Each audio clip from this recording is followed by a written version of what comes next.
Hello my dear friends, welcome back to my new lecture जिसमें हम discuss करेंगे screening effect के order को, जेड इफेक्टिव की वेरिएशन को और एटॉमिक रेडियस को। आज के हमारे ये 3 टॉपिक्स रहेंगे जिनको हम इन डिटेल स्टडी करेंगे। So let's start.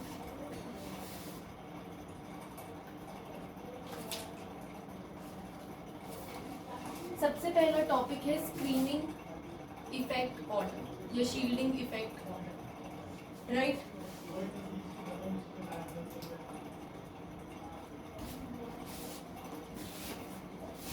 Order of shielding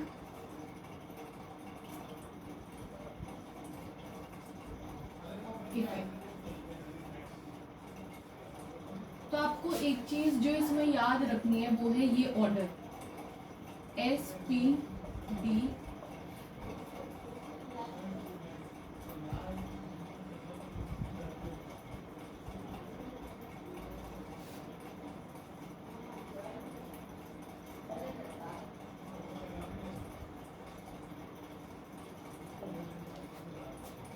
shielding को ही स्क्रीनिंग भी कह सकते हैं। आपको ये ऑर्डर याद रखना है कि जो एस की शील्डिंग इफेक्ट होता है वो सबसे ज़्यादा होता है, उसके बाद बी का, फिर डी का, फिर एफ का। एस और पी की गुड शील्डिंग होती है, डी और एफ की पुअर शील्डिंग होती है। ये ऑर्डर हमें दिमाग में याद रखना है, बिठाना है, ठीक है। ये एक पॉइंट लिखेंगे, सब which is closer to nucleus will have more shielding power। S जो होता है, S ऑर्बिटल जो होता है वो न्यूक्लियस के सबसे पास होता है, इसीलिए उसका शील्डिंग पावर जो होता है वो सबसे ज्यादा होता है, ठीक है। तो ये था शील्डिंग इफेक्ट का ऑर्डर, राइट। यस, तो आगे अब हम बढ़ते हैं। अब हमें पढ़ना है वेरिएशन ऑफ जेड इफेक्टिव। क्या पढ़ना है अब हमें? Variation of Z effective.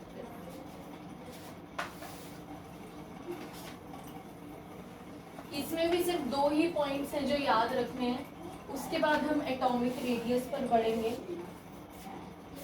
Variation of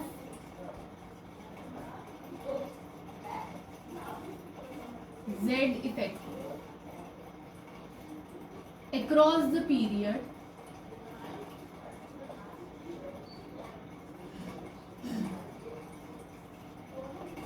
Z effective increases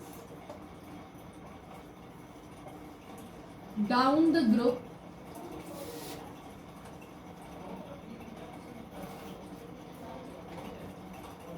Z effective increases very slightly,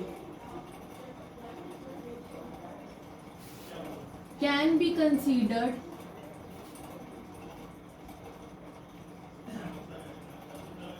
constant।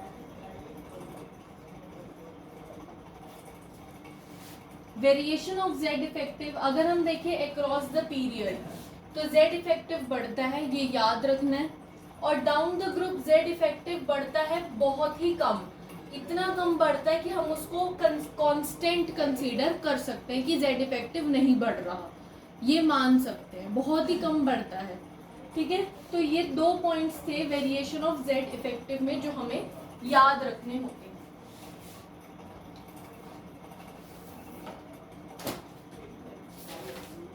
अब हमारा जो शुरू होता है वो मेन टॉपिक इस चैप्टर का शुरू होता है, वो है एटॉमिक रेडियाई।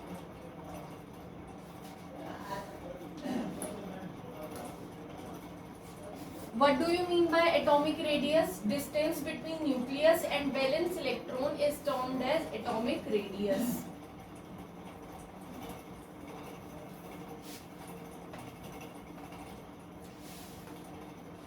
अब हम बात करें तो हमें पता है कि कितने टाइप के रेडियस हो सकते हैं। हमें पता है 3 टाइप के रेडियस हो सकते हैं। एक होता है कोवलेंट रेडियस, एक होता है मेटेलिक रेडियस, एक होता है वैन डेर वाल रेडियस।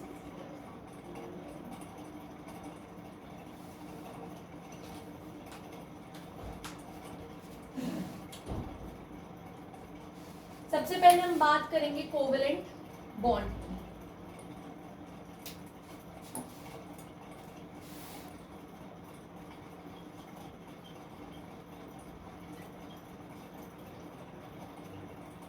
कोवलेंट बॉन्ड में हमें याद रखना है covalent radius.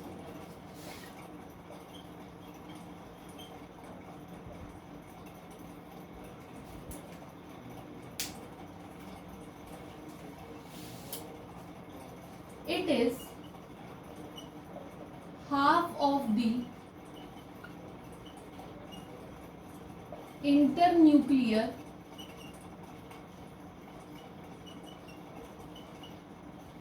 distance between homo diatomic molecule in single bond. It is half of internuclear distance between homodiatomic molecule in a single bond. जैसे कि अगर मैं एग्जांपल लूँ क्लोरीन का, किसका एग्जांपल लूँ मैं? एग्जांपल ले लेती हूँ मैं Cl2 का, क्लोरीन गैस का मैं एग्जांपल लूँ। तो आपको पता है कोवलेंट बॉन्ड में ओवरलैपिंग होती है। हमने VBT पढ़ रखा होता है तो उसमें हमें पता है ओवरलैपिंग होती है जब हम कोवलेंट बॉन्ड बनाते हैं। वैलेंस बॉन्ड थ्योरी हमने पढ़ रखी है, नहीं पढ़ रखी तो अभी पढ़ा देंगे हम। तो ये क्लोरीन का एटम है, दूसरा क्लोरीन का एटम ये है। इसके न्यूक्लियस के बीच का डिस्टेंस मान लो d है, तो हम कोवलेंट रेडियस क्या बोलेंगे इसमें?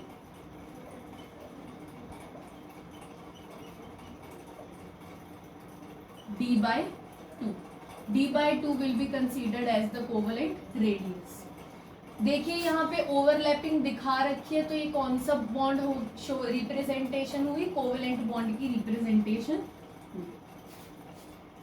तो कोवलेंट रेडियस सिंपली ये होता है। अब मुझे अगर मेटेलिक रेडियस बताना हो तो उसके लिए सिंपली हम क्या कर सकते हैं?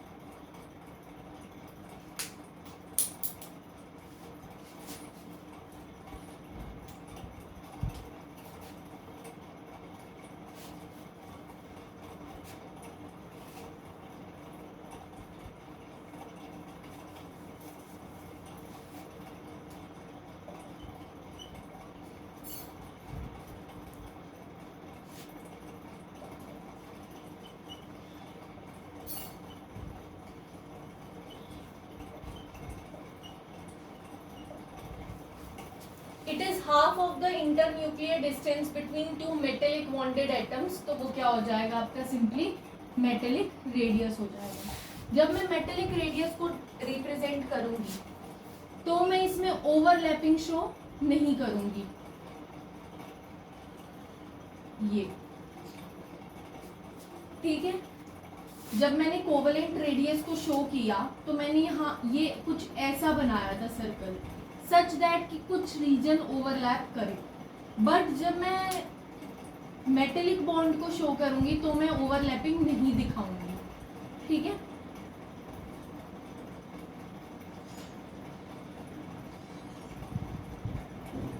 यस, तो इनके इंटरन्यूक्लियर डिस्टेंस क्या है? मान लीजिए d, तो मेटेलिक रेडियस क्या हो जाएगा? d/2।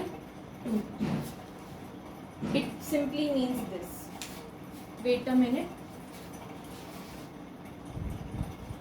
यस, तो मेटेलिक रेडियस हो गया, कोवेलेंट रेडियस हो गया। अब हम आते हैं वॉन डेर वाल रेडियस पे।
It is the half of internuclear distance between two molecules attracted by van der Waals forces in solid state.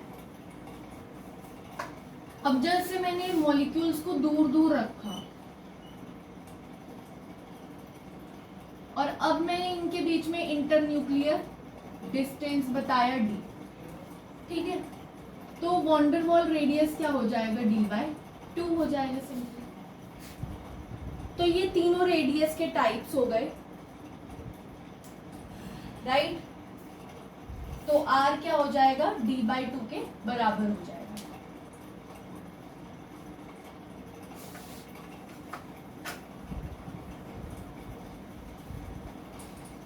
अब हमें इन तीनों रेडियस में कंपैरिजन करना है कि कौन सबसे ज्यादा होता है और कौन सबसे कम होता है।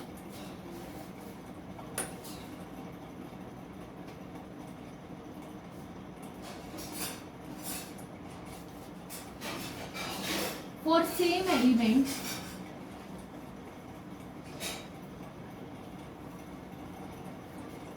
order of radii will be, आपने देखा van der Waals रेडियस सबसे बड़ा था, अभी मैं बताती हूँ कैसे। फिर था मेटेलिक रेडियस,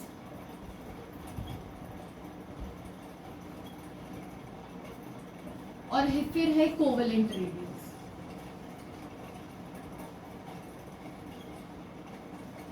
आपने देखा जब मैंने van der Waals को रिप्रेजेंट किया तो मैंने दो एटम्स दूर दूर लिए, जब मैंने मेटेलिक को रिप्रेजेंट किया तो मैंने जस्ट टच करवाया, और जब मैंने कोवेलेंट को लिया तो मैंने ओवरलैपिंग भी शो की।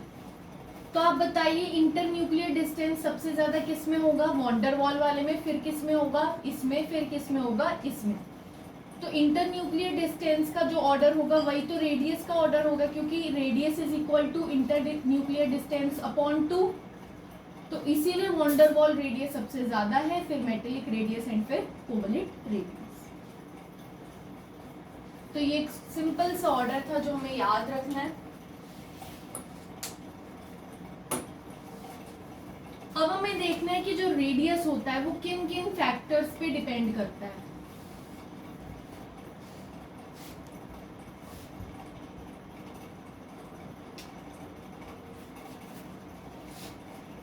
Factors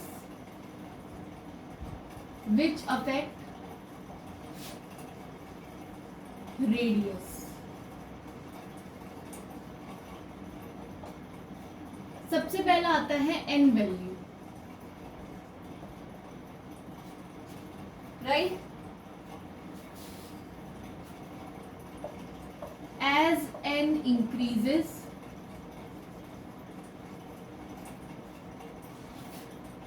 radius increases।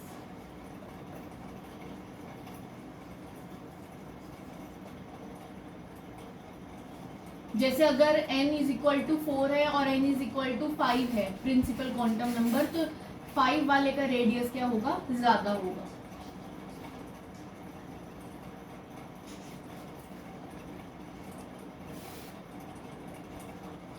Z effective, as Z effective increases, radius decrease.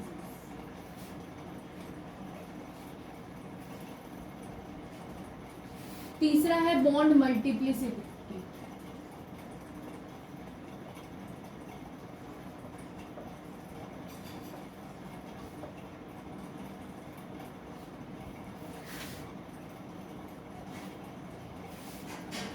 तो bond length is inversely proportional to bond multiplicity. अभी ये मैं एक एक करके एक्सप्लेन करती हूँ। उसके बाद फोर्थ पॉइंट आता है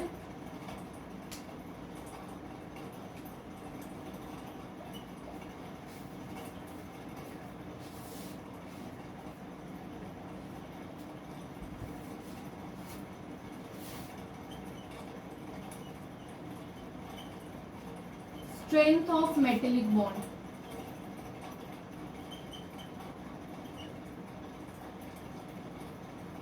is inversely proportional to bond length।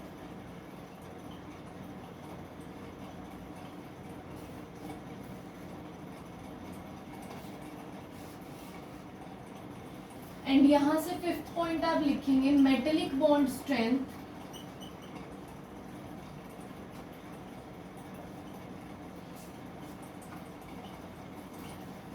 is directly proportional to number of unpaired electrons। अब हम समझते हैं हर एक पॉइंट को। जैसे जैसे n की वैल्यू बढ़ती है, n की वैल्यू बढ़ती है तो हमें पता है जो शेल होता है वो न्यूक्लियस से दूर जाता जाता है, राइट। तो n की वैल्यू बढ़ेगी तो रेडियस क्या होगा, इंक्रीज होगा। z इफेक्टिव अगर बढ़ेगा मतलब hold of nucleus over electron बढ़ेगा तो जो न्यूक्लियस से इलेक्ट्रॉन की दूरी है वो कम होना चाहेगी, तो रेडियस क्या होना चाहेगा, डिक्रीज होना चाहेगा। बॉन्ड मल्टीप्लिसिटी का सिंपली मतलब ये है कि मान लीजिए नाइट्रोजन में ट्रिपल बॉन्ड है, नाइट्रोजन में ही डबल बॉन्ड मान लो, नाइट्रोजन में ही सिंगल बॉन्ड मान लो। तो बॉन्ड ऑर्डर किसका सबसे ज्यादा है, नाइट्रोजन, ट्रिपल बॉन्ड नाइट्रोजन का। बॉन्ड मल्टीप्लिसिटी मतलब बॉन्ड ऑर्डर, बॉन्ड ऑर्डर इसका सबसे ज्यादा है तो इसकी बॉन्ड लेंथ क्या होगी, सबसे कम होगी। फर्स्ट वाला, सेकंड वाला, थर्ड वाला। तो सबसे कम बॉन्ड लेंथ किसकी होगी, फर्स्ट की, देन सेकंड की और देन थर्ड की। मतलब थर्ड की बॉन्ड लेंथ सबसे बड़ी होगी। Bond multiplicity is inversely proportional to bond length. जिस बॉन्ड की स्ट्रेंथ ज्यादा, हमें पता है ट्रिपल बॉन्ड की स्ट्रेंथ ज्यादा होती है, उसकी बॉन्ड लेंथ सबसे कम। यही पॉइंट ये भी जस्टिफाई कर रहा है एग्जाम्पल भी। Strength of metallic bonding is inversely proportional to bond length. फिर हम आते हैं मेटेलिक बॉन्डिंग की स्ट्रेंथ पे। अगर आपको कहीं पे भी मेटेलिक बॉन्ड दे रखा हो कि इन दोनों के बीच में मेटेलिक बॉन्ड बन रहा है और उसकी स्ट्रेंथ बताओ, तो आपने क्या चेक करना है, नंबर ऑफ अनपेयर्ड इलेक्ट्रॉन्स कितने हैं उसमें, ठीक है।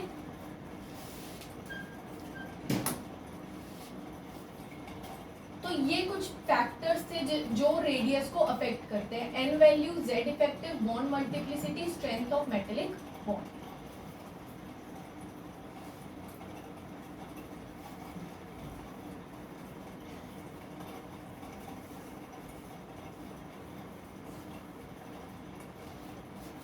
अब हम पढ़ते हैं variation across the period.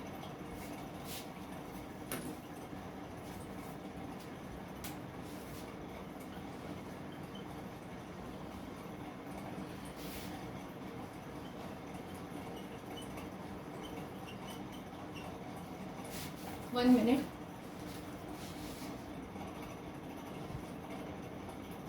Yes, variation across period.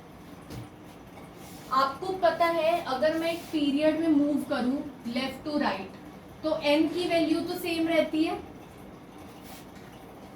भाई। जब हम पीरियड को चेंज करते हैं तभी तो n की वैल्यू चेंज होती है, अदरवाइज तो एक पीरियड में n की वैल्यू तो सेम ही रहती है।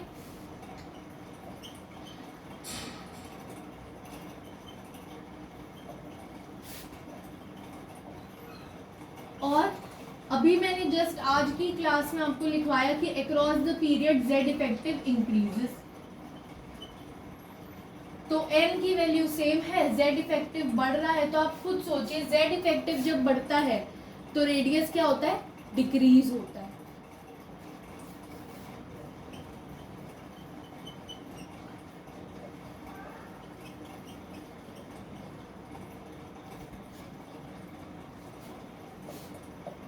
Right?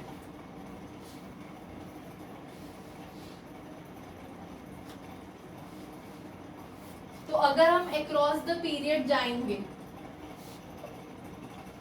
Right, lithium, beryllium, boron, CnOFne, तो सबसे ज्यादा किसका होगा, इसका, फिर इसका, फिर इसका, फिर इसका, ऐसे चलेंगे। आपको ये वाला चीज मैं अभी 2 मिनट तक समझाती हूँ, ठीक है? तो मैंने यही लिखा कि as we go left to right in the period, n value remain same, Z effective increases, so radius decreases. Moreover इसको ऐसे भी समझा जा सकता है कि लिथियम और बेरिलियम मेटल्स हैं, तो इनमें मेटेलिक बॉन्डिंग होगी प्रेफरेबली, और ये इन सब में कोवलेंट बॉन्ड बनेंगे क्योंकि ये नॉन मेटल्स हैं, और हमें पता है मेटेलिक बॉन्ड जो होता है वो कोवलेंट बॉन्ड से बड़ा होता है। अभी हमने जस्ट ऑर्डर लिखा, तो इसीलिए लिथियम और बेरिलियम इन सब से क्या आया, बड़ा आया, ठीक है? अब जो हमें चीज याद रखनी है वो है नियॉन। नियॉन में क्या होता है, neon is a inert gas, noble gas, 0 group का मेंबर है। इसमें ना तो मेटेलिक बॉन्डिंग होती, इसमें ना तो कोवलेंट बॉन्डिंग होती, बट एक बॉन्डिंग जो हर एक मॉलिक्यूल्स के बीच में प्रेजेंट होती है वो होता है वॉन डेर वाल फोर्स। तो इसमें क्या होता है, वॉन डेर वाल फोर्स। तो वॉन डेर वाल फोर्स होगा तो इसका क्यों, कौन से वाला रेडियस निकलेगा, वॉन डेर वाल रेडियस निकलेगा, और हमें पता है कि वॉन डेर वाल रेडियस तो मेटेलिक बॉन्ड से भी ज्यादा बड़ा होता है, तो इसीलिए नियॉन का जो रेडियस होता है वो सबसे बड़ा होता है, then lithium, then beryllium, then boron, then carbon, then nitrogen, then oxygen and then fluorine. तो ऑर्डर क्या बनता है एग्जैक्ट, सबसे बड़ा नियॉन, फिर लिथियम, फिर बेरिलियम, फिर बोरोन, फिर कार्बन, फिर नाइट्रोजन, फिर ऑक्सीजन एंड देन, ये एग्जैक्ट ऑर्डर बन जाता है।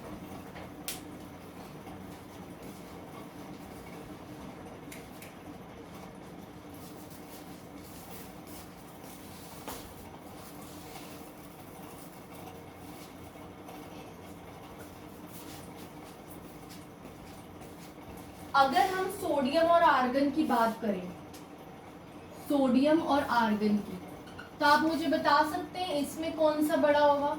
ऑब्वियसली आर्गन नोबल गैस है, उसमें वॉन डेर वाल रेडियस लगेगा तो वो भी बड़ा हो जाएगा। बट इसमें अब आते हैं हम थोड़ा फैक्ट बेस्ड बात पे। जो पोटेशियम, रुबिडियम, सीजियम होता है,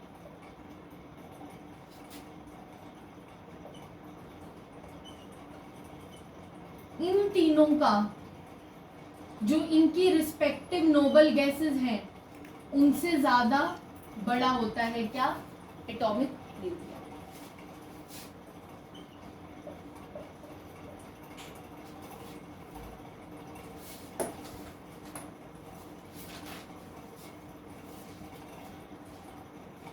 ये चीज थी जो आपको याद रखनी है कि लिथियम और सोडियम के केस में नोबल गैस का बड़ा होता है, बट इन तीनों के केस में इन्हीं का बड़ा होता है।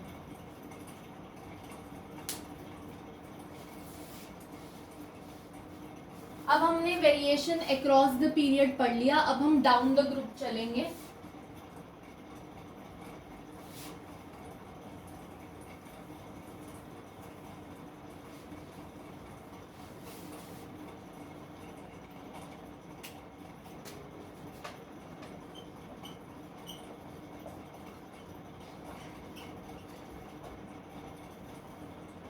सबसे पहले हम बात करते हैं एस ब्लॉक में। यस।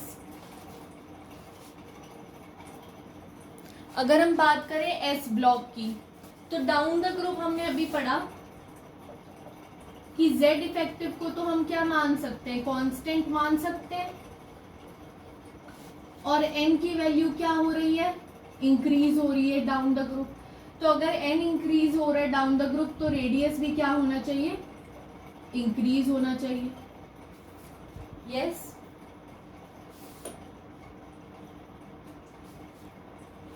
तो इसीलिए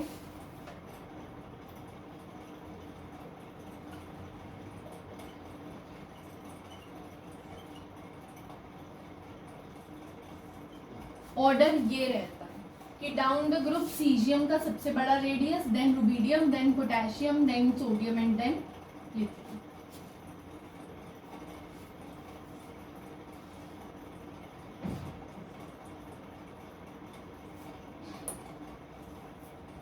सिमिलरली अगर हम ये लें,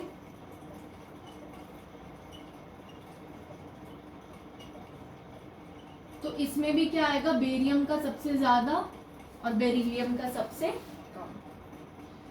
तो ये तो एस ब्लॉक में वेरिएशन हो गई। अब हम आते हैं वेरिएशन इन पी ब्लॉक।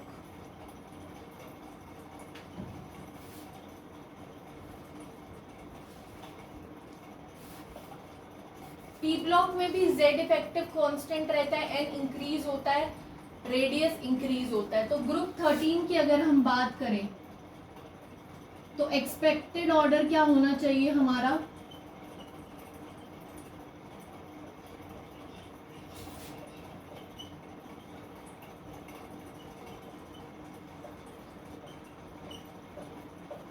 ये होना चाहिए।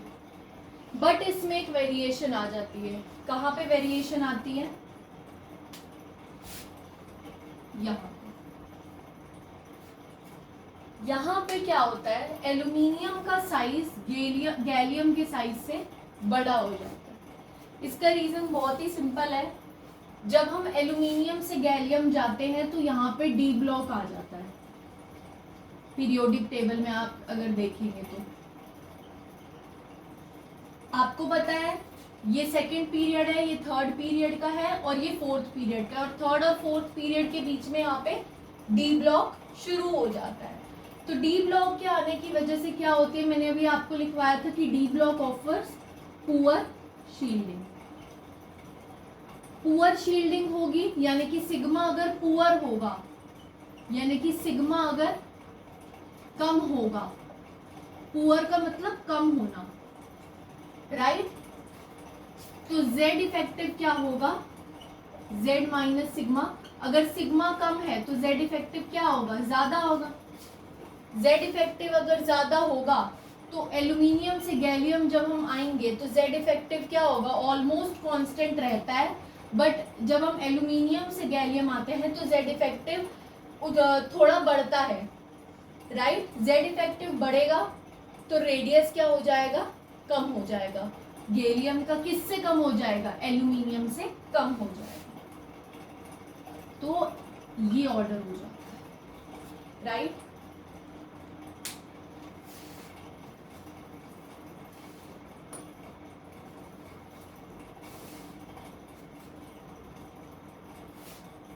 तो ये ग्रुप 13 में ही एक्सेप्शन था।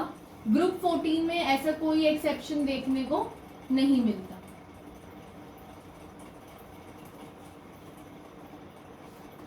अगर हम ग्रुप 14 की बात करें,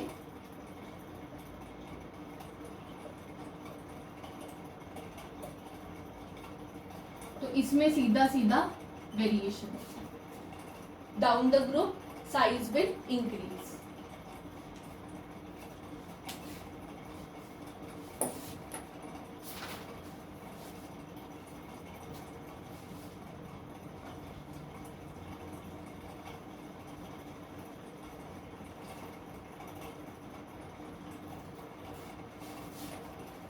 वेट अ मिनट।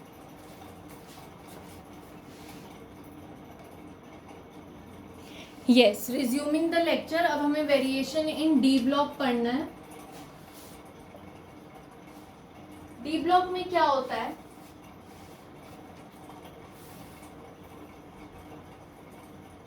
पहले हम लिख लेते हैं इसमें क्या होता है. As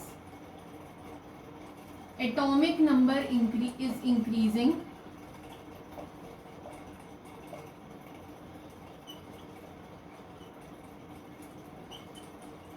electrons are entering in n-1 subshell.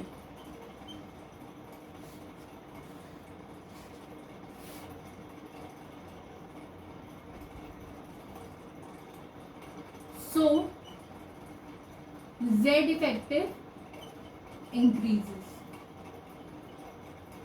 but on further increasing electrons, increase of atomic number, electrons also increases,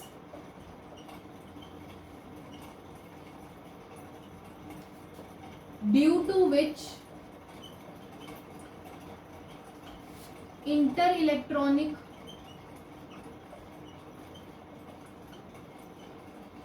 repulsion increases, and therefore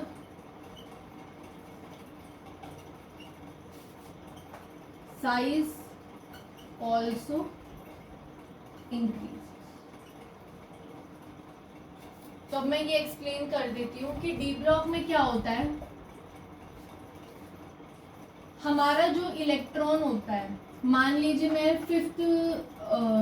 मैं फोर्थ पीरियड की बात कर रही हूँ. फोर्थ पीरियड में क्या क्या भरा जाता है? 4s होता है, 3d होता है, 4p होता है. यस, यही होता है.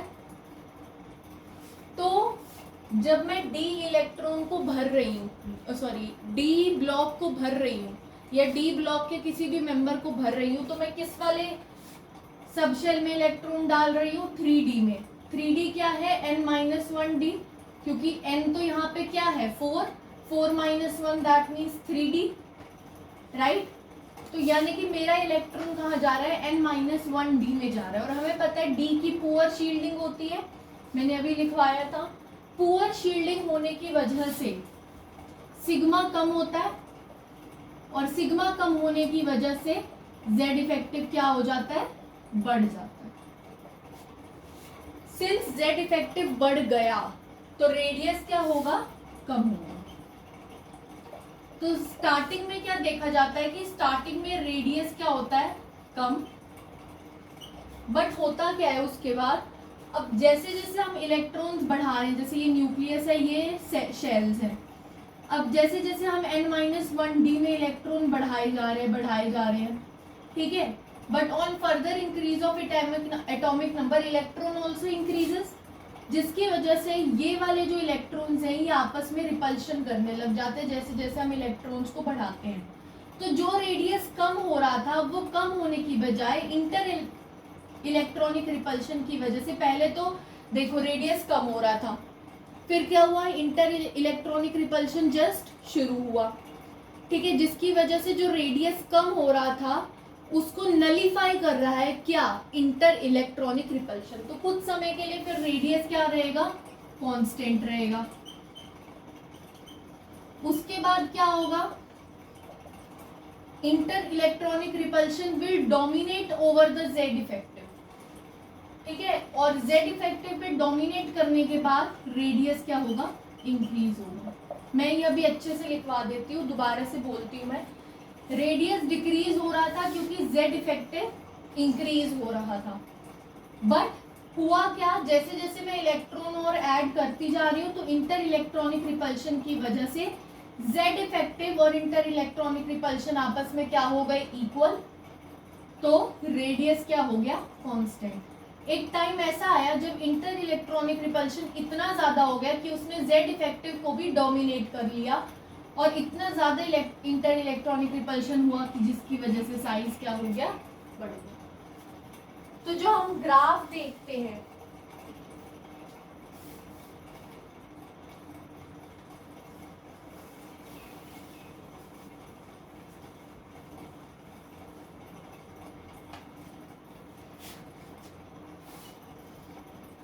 रेडियस वर्सेस जेड का, वो कुछ ऐसे आता है।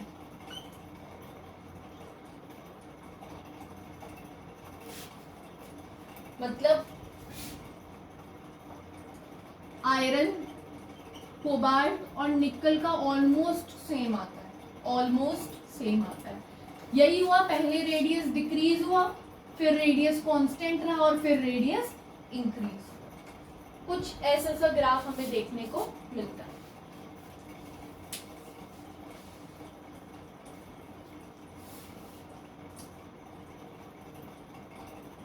तो ये variation across the period in D block खत्म हुआ।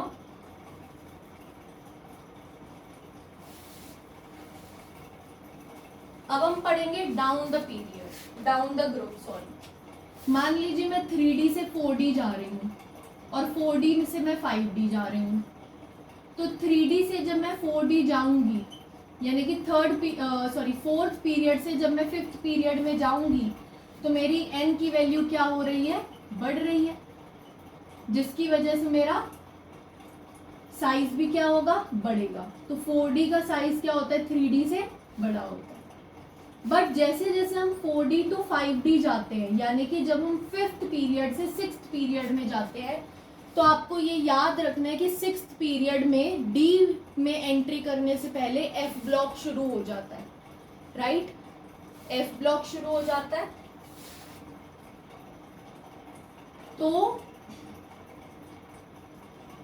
4F की एंट्री हो जाती है। यस, 4F की एंट्री हो जाती है। तो 4F मैंने आपको बताया कि जैसे जैसे हम 4D से 5D जाएंगे, n वैल्यू तो बढ़ ही रही है। बट होता क्या है, जब हम 4D से 5D जाते हैं तो 4F का जो शील्डिंग है वो पुअर होती है। 4F की शील्डिंग क्या होती है, पुअर, जिसकी वजह से Z इफेक्टिव क्या होता है, इंक्रीज। तो n की वैल्यू भी बढ़ रही है और Z इफेक्टिव भी बढ़ रहा है। जब हम कहां से कहां जा रहे हैं, 4D से 5D जा रहे हैं। अब n की वैल्यू बढ़ रही है, मतलब साइज बढ़ना चाहिए। Z इफेक्टिव की वैल्यू बढ़ रही है, मतलब साइज कम होना चाहिए। अब किसकी बात माने, n की बात माने कि Z इफेक्टिव की बात माने? तो इसमें हम क्या करते हैं, जो हम ये मानते हैं या एक्सपेरिमेंटली ये देखा गया है कि 4D और 5D का जो साइज होता है वो ऑलमोस्ट सेम रहता है, ठीक है। n वैल्यू जो होता है वो थोड़ा सा डोमिनेट करता है, बट इतना डोमिनेट नहीं कर पाता, जिसकी वजह से 5D और 4D का साइज ऑलमोस्ट कांस्टेंट सेम रहता है। 5D बिल्कुल हल्का सा थोड़ा सा ज़्यादा होता है 4D से। तो अगर हम इसका रेडियस वर्सेस Z का ग्राफ बनाए, तो अगर मैं 3D ये कह रही हूँ 3D, तो 4D हो जाएगा ये और 5D हो जाएगा ये, राइट?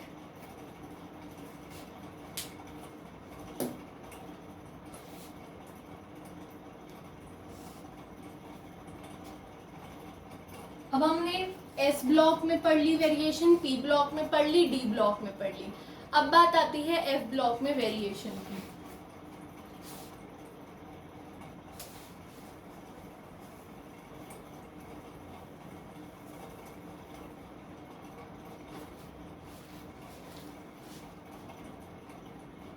यस, अब हम बात करते हैं F ब्लॉक में वेरिएशन की।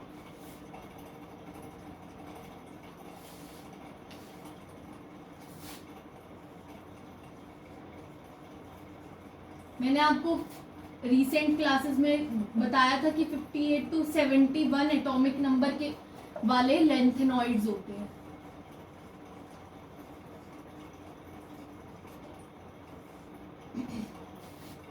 जैसे जैसे हम सीरियम टू लुटीटियम जाते हैं, ये 58 है, ये 71 है, राइट? हमें पता है इलेक्ट्रॉन किस में ऐड हो रहा है, F और ऑर्बिटल में इलेक्ट्रॉन ऐड हो रहा है, एफ ऑर्बिटल में इलेक्ट्रॉन ऐड हो रहा है, तो एफ की क्या थी, पुअर शील्डिंग की वजह से सिग्मा कम की वजह से Z effective across the period क्या होगा, बढ़ेगा। ये तो हमने वैसे भी याद कर रखा है कि across the period Z effective क्या होता है, बढ़ता है। तो जेड इफेक्टिव बढ़ेगा तो रेडियस क्या होगा, कम होगा। रेडियस क्यों कम हुआ, because of poor shielding of F orbital.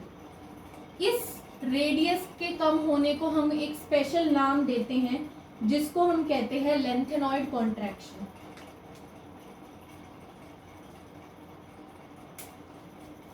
इसको हम कहते हैं लेंथेनॉइड कॉन्ट्रैक्शन, राइट।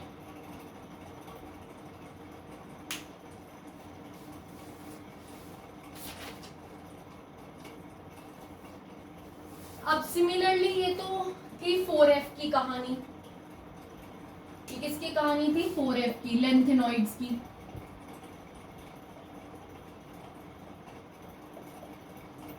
अगर हम बात करें एक्टिनॉइड्स यानी कि 5f की बात करें तो 5f में भी अक्रॉस द पीरियड क्या होगा, जेड इफेक्टिव बढ़ेगा तो रेडियस क्या होगा, कम। तो उसके डिक्रीज इन रेडियस को हम क्या कह देंगे, एक्टिनॉइड कॉन्ट्रैक्शन कह देंगे। याद इसमें क्या रखना है, ये ग्राफ,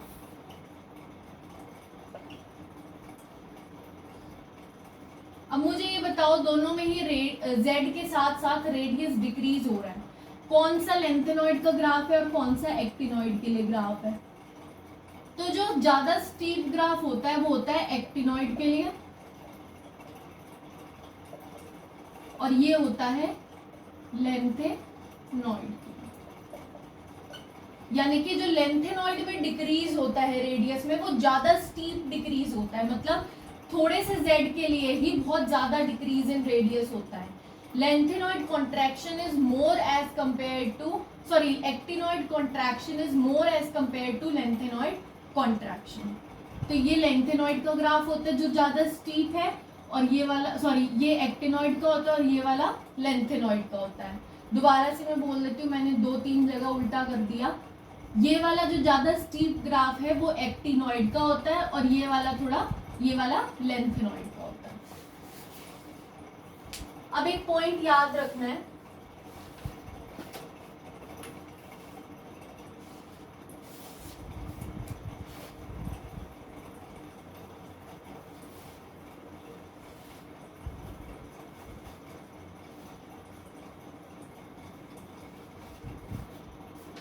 वो पॉइंट क्या है,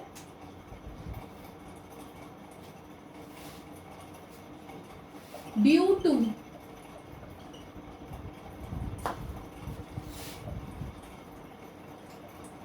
lanthanoid contraction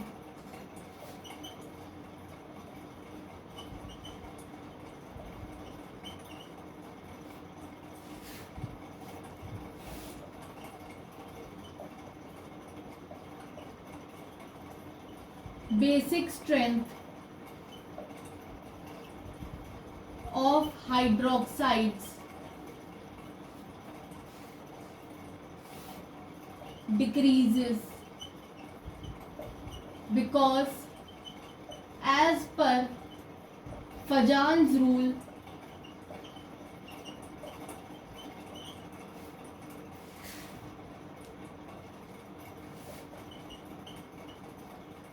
covalent nature increases and tendency to break into ions decreases। ये कह रहे हैं कि लेंथेनॉइड कॉन्ट्रैक्शन की वजह से क्या होता है, बेसिक स्ट्रेंथ जो होता है वो हाइड्रोक्साइड्स का कम होता जाता है। क्यों? क्योंकि अगर हम देखें लेंथेनॉइड कॉन्ट्रैक्शन का क्या मतलब है, अक्रॉस द पीरियड जाते वक्त साइज का कम होना, राइट। जैसे जैसे साइज कम होगा, हमें पता है जो एफ ब्लॉक के मेटल्स होते हैं सारे, तो वो क्या बनाएंगे, कैटायनिक पार्ट बनाएंगे, है ना। मान लीजिए XOH, ये कोई बेस है, ये बेस, ये हाइड्रोक्साइड है ना, where X is any element of F block, ठीक है। मैंने यहाँ पे वैलेंसी को सेटिस्फाई नहीं किया, XOHY लिख लो, ठीक है। तो स्ट्रेंथ ऑफ हाइड्रोक्साइड्स डिक्रीजेस। अब आप देखोगे जैसे जैसे हम अक्रॉस द पीरियड जाते हैं, लेंथेनॉइड कॉन्ट्रैक्शन की वजह से एक्स का जो साइज है वो डिक्रीज होता है। और हमें पता है फजान्स रूल के अकॉर्डिंग जितना छोटा कैटायन का साइज होगा उतना ज़्यादा क्या होगा, कोवेलेंट नेचर।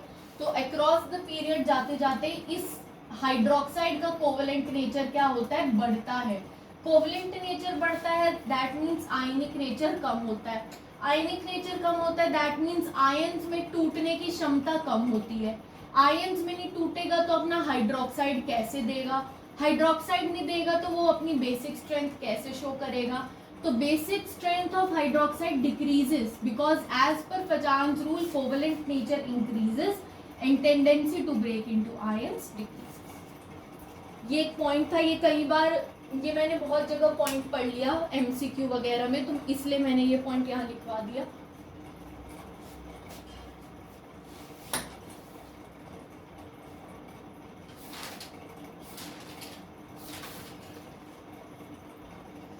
अब हमारा ये एटॉमिक रेडियस वाला पार्ट तो खत्म हुआ है। अब हमारा ना आयनिक रेडियस वाला पार्ट रहता है जिसमें हम आइसो इलेक्ट्रॉनिक स्पीशीज वगैरह देखेंगे, कुछ इंपॉर्टेंट ऑर्डर्स रहते हैं। बस हमारा आयनिक रेडियस वाला पार्ट अब रहता है, एटॉमिक रेडियस वाला पार्ट हमारा कंप्लीट हो गया, जिसमें हम size of cation, size of anion को कंपेयर करेंगे, वो आयनिक रेडियस में आएगा। Atomic radius is completed. So आज का लेक्चर यहीं पे ओवर होता है।